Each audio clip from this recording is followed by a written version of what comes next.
আসসালামু আলাইকুম, ফারজানা নাহিদ জানাচ্ছি টিভিতে দেশের খবর। ক্রাউন সিমেন্ট শিরোনাম দেখছিলেন, নিয়ে যাব পুরো খবরে। বহির্বিভাগ সেবা ছাড়া ঢাকা মেডিকেল কলেজ হাসপাতালের সব ধরনের সেবা কার্যক্রম চলমান রয়েছে বলে জানিয়েছেন প্রতিষ্ঠানটির পরিচালক ব্রিগেডিয়ার জেনারেল আসাদুজ্জামান। সকালে হাসপাতালের বিভিন্ন ওয়ার্ডের সেবা কার্যক্রম পরিদর্শন শেষে তিনি সাংবাদিকদেরকে একথা বলেন। আসাদুজ্জামান বলেন, ডাক্তার এবং হাসপাতালের নিরাপত্তায় সরকার যথেষ্ট ব্যবস্থা গ্রহণ করেছে। ডাক্তারদের ওপর হামলাকারীদের চিহ্নিত করে গ্রেফতারের চেষ্টা চালিয়ে যাচ্ছে। ইতোমধ্যে 2 জন আসামিকে গ্রেফতার করা হয়েছে উল্লেখ করে হাসপাতালটির পরিচালক বলেন, ডাক্তারদের এখন আন্দোলন চালিয়ে যাবার কোনো যৌক্তিকতা নেই। খুব শীঘ্রই ডাক্তাররা তাদের কর্মসূচি প্রত্যাহার করে নেবেন বলে আশা প্রকাশ করেন তিনি। এদিকে ডাক্তারদের উপর হামলার ঘটনায় জড়িত থাকার অভিযোগে এখন পর্যন্ত 2 জনকে গ্রেফতার করা হয়েছে বলে জানিয়েছেন স্বাস্থ্য মন্ত্রণালয়ের অতিরিক্ত সচিব ATM সাইফুল ইসলাম। দুপুরে সচিবালয়ের নিজ কার্যালয়ে সাংবাদিকদেরকে এক ব্রিফিংয়ে এ তথ্য জানান তিনি। সকল ওয়ার্ডে, যেসব ওয়ার্ডে আমাদের ভর্তি আছে রোগী, সেসব ওয়ার্ডে কিন্তু যথেষ্ট পরিমাণ ডাক্তার আপনারা গেলে দেখতে পাবেন। আমরা এখন যে 2টা ওয়ার্ড দেখে আসলাম, 5-6 জন করে ডাক্তার কিন্তু ওখানে আছে। তারপরে ICU, HDU, CCU এইসব রোগীদের চিকিৎসা কিন্তু কোনো অংশে ব্যাহত হচ্ছে না। আমরা আশা করছি আজকের মধ্যেই হয়তো বা ওনারা এই যে তাদের যে পূর্ণ কর্মবিরতি এটা উইথড্র করবেন। আমরা তাদের কাছে আহ্বান জানিয়েছি, ওনারা বিবেচনা করছেন। বানের পানি না জানি আর কত কি কেড়ে নেবে, বুক থেকে এমন শঙ্কার পাথর নামছে না লক্ষ্মীপুরের রামগতি, কোমলনগর আর রামগঞ্জের বন্যা কবলিত মানুষের মন থেকে। ভেঙে গেছে লক্ষ্মীপুরের সংযোগ সড়কও। রনি রায়হানের ক্যামেরায় রিপোর্টে আরও জানাচ্ছেন হাসান মাহমুদ।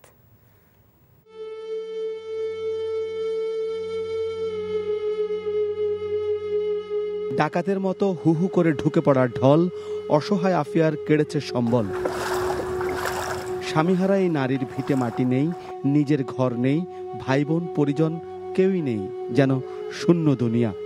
অসহায়ের সব সংজ্ঞা তাই থমকে যায় আফিয়ার চোখ ভরা হতাশায়। মায়ের জায়গা থাকি, এখন বাড়ি বাড়ি পানি উঠে গেছে ঘরে দুয়ারে, এখন থাকানোর জায়গা নাই। এখন স্কুল ঘরও গেছি, পানি হিঙানো কিছু দেয় না। মানুষের কাজ করে দুয়ারে দুয়ারে ঘুরে খেয়ে না খেয়ে থাকা আফিয়ার ভাগ্যে বানের পানি ডেকে এনেছে নিদারুণ কষ্ট আর কষ্ট। প্রতিবন্ধী একমাত্র মেয়েটার জন্যই আফিয়ার সব চিন্তা তুলে রাখা। আমার একটা মাইয়ে আছে প্রতিবন্ধী, আমার ঘর বাড়িও নাই, আমি থাকি পারে পারে। এখন পানি আর জায়গা থাকি স্কুল ঘর, সাপি নাই, কত বছর চলে গেছে। আফিয়ার দিকে তাকাবার সময় কোথায়? লক্ষ্মীপুরের রামগঞ্জের কাজিরখিলের সব বাড়িতেই তো বানের পানি। তলিয়ে গেছে কবরস্থান, মাছের ঘের। চৌমুহনী থেকে লক্ষ্মীপুর যাবার প্রধান সড়কও তো গেছে ভেঙে। 1 থেকে 1.5 কিলোমিটার সামনে গেলে আপনি দেখবেন যে 7 থেকে 8টা গাড়ি ওখানে উল্টে রয়েছে। এক একটা খাদা আমার মাজা পরিমাণ। পানির জন্য রাস্তায় কি খাদা আছে না কি আছে কেউ দেখেন নাই। গাছপালা যা কিছু আছে সব কিছু ভেঙে একদম এদিকে পানিতে নিয়ে গেছে। এখন যে আমাদের দুর্ভোগ, আমাদের এলাকার ছোট ছোট বাচ্চা, ওরা যেতে পারতেছে না। মানুষের পায়ে হাঁটার সড়ক এখন পানির নিচে, তাই রাস্তার উপর দিয়েই চলছে নৌকা। এমন অবস্থা রামগঞ্জ, রামগতি কিংবা কমলনগরের পুরো এলাকা জুড়েই। এখানকার মানুষ চায় বানবাসীদের সাহায্যার্থে অন্যরা এগিয়ে আসুক। Hasan Mahmud, NTV news, Ramganj, Lakshmipur. বন্যা দুর্গত 9 জেলায় বানভাসীদের সহযোগিতায় এগিয়ে এসেছে NTV। এবারে ত্রাণ দেওয়া হয়েছে লক্ষ্মীপুরে। দুর্যোগের এই সময় ত্রাণ পেয়ে খুশি বন্যা দুর্গতরা। লক্ষ্মীপুর প্রতিনিধি আবুল কালাম আজাদের পাঠানো রিপোর্ট। স্মরণকালের ভয়াবহ বন্যায় ফেনীর সাথে বিধ্বস্ত হয়েছে লক্ষ্মীপুর জেলা। গ্রামীণ জনপদের পাশাপাশি ধান, রবিশস্য, মাছের ঘের নষ্ট হয়েছে। বন্যা দুর্গতদের সহায়তায় এগিয়ে এসেছে NTV। লক্ষ্মীপুরের কমলনগর উপজেলার চরকাদিয়া ইউনিয়নের চরবসু এলাকায় বন্যা কবলিত 170 পরিবারের মাঝে ত্রাণ সহায়তা দিয়েছে NTV। ভয়াবহ দুর্যোগের এই সময় NTV ত্রাণ পেয়ে খুশি দুর্গত এলাকার মানুষ।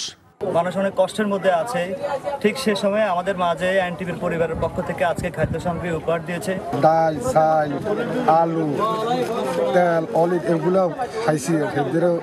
এনটিভি আলাদা করে ধন্যবাদ। এনটিভির পক্ষ থেকে আজকে মানুষের জন্য খাবার নিয়ে আসছে এনটিভিকে ধন্যবাদ। শুধু সংবাদ আর বিনোদন নয়, দেশের প্রতিটি দুর্যোগে পাশে ছিল এনটিভি। তাই এনটিভির মতো অন্য প্রতিষ্ঠান বন্যা কবলিত মানুষের পাশে দাঁড়ালে এ ক্ষত হয়তো দ্রুত কাটিয়ে ওঠা সম্ভব বলে মনে করছেন সুশীল সমাজের প্রতিনিধিরা। NTV news desk. এদিকে বরাবরের মতো বন্যার্তদের পাশে দাঁড়িয়ে প্রশংসায় ভাসছে আস-সুন্নাহ ফাউন্ডেশন। সংগঠনটির তহবিলে আসা অনুদান ইতোমধ্যে ১৩০ কোটি টাকায় পৌঁছেছে। ৩ স্তরের ত্রাণ কার্যক্রমের অংশ হিসেবে বন্যা পরবর্তী পুনর্বাসনের জন্য নেওয়া হয়েছে নতুন নতুন পরিকল্পনা। আর প্রত্যাশার চেয়ে অনুদান অনেক বেশি আসায় আগামীকাল রাত ১২টার পর তাদের তহবিলে আর টাকা না পাঠানোর অনুরোধ জানিয়েছে আস-সুন্নাহ ফাউন্ডেশন। আরও জানাচ্ছেন জাহিদুর রহমান।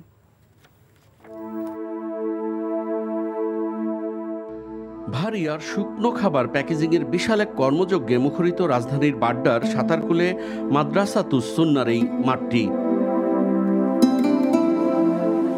স্তরে স্তরে স্তূপ করে রাখা হয়েছে চাল, ডাল, লবণ, খেজুর সহ বিভিন্ন রকমের খাবার। 17 কেজির প্যাকেট করে তুলে দেয়া হচ্ছে কাভার্ড ভ্যানে। বিরামহীনভাবে তা ছুটে চলছে বন্যার্ত এলাকায়। এখনো অব্যাহত রয়েছে দেশ ও প্রবাস থেকে আসা অনুদান। এটা আমার মনে হয় সাধারণ মানুষের আস্থা, আল্লাহ তাআলার একান্ত অনুগ্রহ। 15 লক্ষের বেশি মানুষ টাকা দিয়েছেন, কেউ 5 টাকা, কেউ 1 টাকা, কেউ 10 লাখ টাকা। 100 কোটি টাকা ক্রস করে গেছে আমাদের তহবিল। সেটা হয়তো আরও 10-20 কোটি বা 30 কোটি হয়তো প্লাস হবে বা আরও কম বা বেশি হতে পারে। ত্রাণ বিতরণের এই বিশাল কর্মযজ্ঞে সামিল হয়েছেন ধর্ম বর্ণ নির্বিশেষে 3000-এর বেশি স্বেচ্ছাসেবক। এদের মধ্যে দিনে রাতে মিলিয়ে এখানেই কাজ করছে নানা শ্রেণী ও পেশার 2500 মানুষ। পাশাপাশি বন্যার্ত এলাকায় ত্রাণ বিতরণে নিয়োজিত আছেন 5 শতাধিক স্বেচ্ছাসেবক। পানি নামতে শুরু করায় নতুন পরিকল্পনা নিয়ে অনুদান গ্রহণে ইতি টানতে চাইছে সংগঠনটি। 2500 মেট্রিক টন চাল আমরা কিনেছি। এই 2500 মেট্রিক টন চাল আমরা 1 লক্ষ পরিবারকে, প্রত্যেক পরিবারকে 25 কেজি করে দেব, যাতে করে তারা সার্ভাইভ করে উঠতে পারেন। আমাদের যে 100 কোটি প্লাস ডোনেশন এসেছে, সেটা কোথায় গিয়ে থামবে আমরা বলতে পারছি না। যদি আমরা আগামী মঙ্গলবার রাত 12টায় ক্লোজ করে দিব, এরপর আমরা মানুষকে বলছি যে আমাদের এই ফান্ডে যেন টাকা না দেন। ভারত থেকে নেমে আসা ঢল ও টানা বৃষ্টিতে সৃষ্ট ভয়াবহ বন্যায় মারাত্মক ক্ষতিগ্রস্ত মানুষদের পাশে দাঁড়াতে অনুদানের অর্থ থেকে খাদ্য সহায়তায় 30 কোটি, কৃষি ও ব্যবসা সহায়তায় 30 কোটি, গৃহ সংস্কার ও নির্মাণে 30 কোটি এবং শিক্ষা খাতে 20 কোটি টাকা বরাদ্দ করেছে As-Sunnah foundation. Jahidur Rahman, NTV news, Dhaka.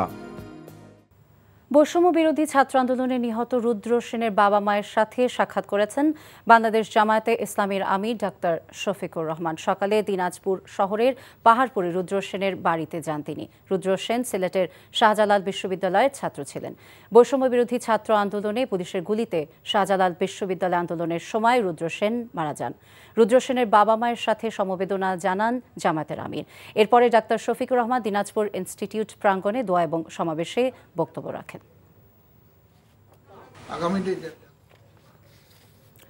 চলমান শ্রমিক অসন্তোষের জেরে শিল্পাঞ্চল আশুলিয়ায় 35টি তৈরি পোশাক কারখানায় ছুটি ঘোষণা করেছে সংশ্লিষ্ট কর্তৃপক্ষ। আশুলিয়ার শিল্প পুলিশ সুপার মোহাম্মদ সারওয়ার আলম জানান, ছাঁটাই বন্ধ, হাজিরা বোনাস, নতুন নিয়োগ, আন্দোলনকারী শ্রমিকদের বিরুদ্ধে শাস্তিমূলক ব্যবস্থা না নেওয়া সহ 11 দফা দাবিতে সকালে ঢাকা রপ্তানি প্রক্রিয়াকরণ অঞ্চলের সামনে বিক্ষোভ করে শ্রমিকেরা। চাকরি প্রত্যাশীরা বিক্ষোভ কর্মসূচি শুরু করলে 35টি কারখানা ছুটি ঘোষণা করে কর্তৃপক্ষ।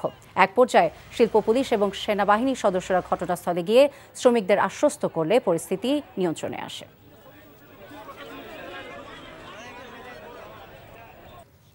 লক্ষ্মীপুরের কোমলনগরে বন্যা কবলিত এলাকায় শিশু খাদ্য সহ ৭০০ দুর্গত পরিবারকে ত্রাণ সহায়তা দেওয়া হয়েছে।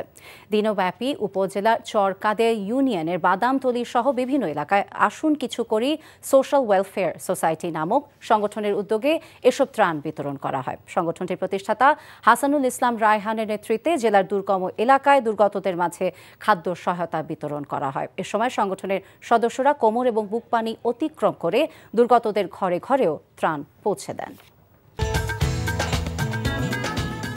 এই ছিল দেশের খবরে। এই খবরের ভিডিও সহ আপডেট জানতে ভিজিট করুন এনটিভি অনলাইন www.ntvbd.com। এছাড়া এনটিভি জনপ্রিয় সব অনুষ্ঠান এবং খবরের আপডেট জানতে ভিজিট করুন আমাদের ইউটিউব এবং ভেরিফাইড ফেসবুক পেজ। ৬টায় ইভিনিং নিউজ দেখার আমন্ত্রণ রইল। সবাইকে ধন্যবাদ।